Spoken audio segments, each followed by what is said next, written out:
Sir good morning sir. ఎంప్లాయీలందరూ రెడీగా ఉన్నారు సార్. ఈరోజు హైక్ డిస్కషన్ అన్నారు కదా, సో ఏ డిపార్ట్మెంట్స్ స్టార్ట్ చేస్తారు సార్? సరే, మీతోనే మొదలు పెట్టేస్తాను నేను హైక్ డిస్కషన్. ఓ sir, thank you sir. First మీరే అయితే హైక్ డిస్కషన్ చాలా ఎక్సైటింగ్ ఉన్నా సార్. ఎంత ఇస్తారు సార్? అలా చవానికి ఈసారి హైకు ఎంత అంటే నెలకు 2,000 పెంచుతున్నామమ్మా.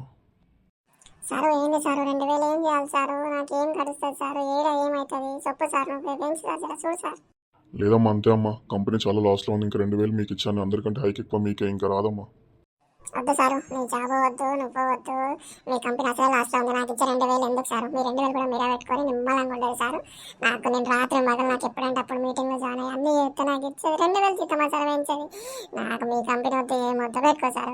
ఏం వచ్చావా? ఏం గరం గరం మీద ఉన్న ఎంత ఇచ్చారండి హైకో? మంచిగా ఇచ్చారా? ఓ బక్కదానా, నీకేం రోగం పుట్టిందా? నువ్వు నా బట్టి పట్ట నాకు ఇచ్చిన 2,000 నేనేం చేసుకోవాలి? నేనే ఏడుస్తుంటే నువ్వు వచ్చి నా మీద పడేస్తాను. బక్కదా, నీకు పని పాట ఏం లేదా? ఓ లచ్చవా, 2,000 హైకి ఏం చేసి పాడేస్తామే? ఎటు ఖర్చు ఏంది? ఇట్లా ఇస్తే ఎట్లనే జీతం? ఓ బక్కదానా, నా బక్కదానా, మనకిచ్చే 2,000 ఏడబెట్టుకున్నాము. ఓ బక్కదానా, నా బక్కదానా, నా మొగడేమో ఎంత వస్తుంది జీతం అని అడుగుతాడు. ఈ 2,000తో నేనేం చేయాలి? వద్దాను ఇక. ముఖం మీద కొట్టొచ్చి పాడైంది, ఈ జాబ్ వద్దు, ఏమొద్దని.